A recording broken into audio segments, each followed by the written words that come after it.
Welcome to Adding Dollars. In this video, I'll be explaining what dollar cost averaging is and go through an example of doing this with stocks.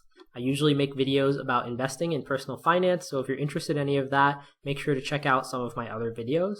Now let's jump into talking about dollar cost averaging. We're going to start by answering the question of what is dollar cost averaging?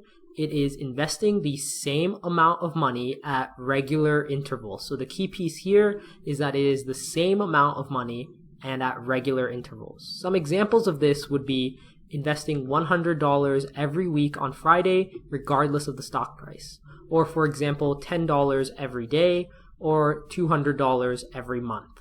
Now that we know what dollar cost averaging is, let's talk about some of the benefits. So the first benefit is that it helps to reduce the impact of volatility or incorrectly timing the market. You invest a small amount every week and reduce the overall impact that a drop may have on your investment. So another thing to keep in mind is that you end up having a lower average price, especially if the stock drops. You buy more shares at lower prices and fewer shares for higher prices.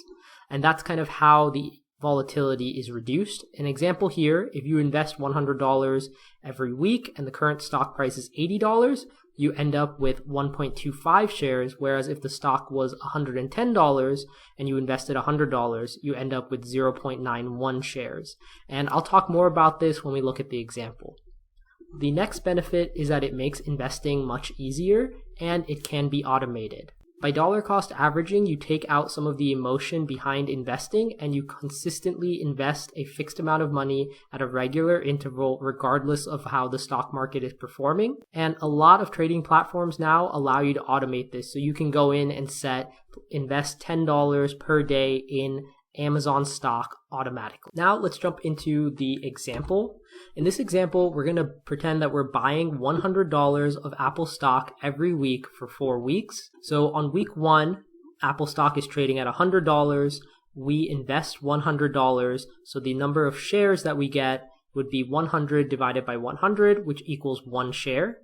In week 2, Apple stock is trading at $110 and we still invest $100.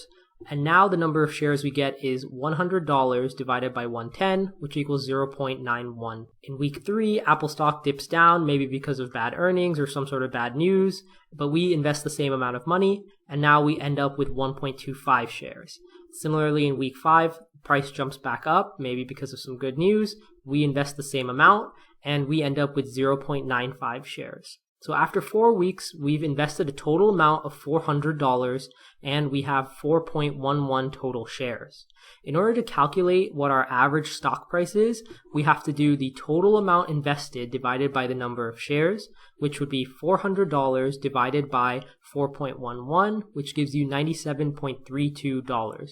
That would be our average stock price currently at the end of 4 weeks. You don't need to know how to manually calculate this number.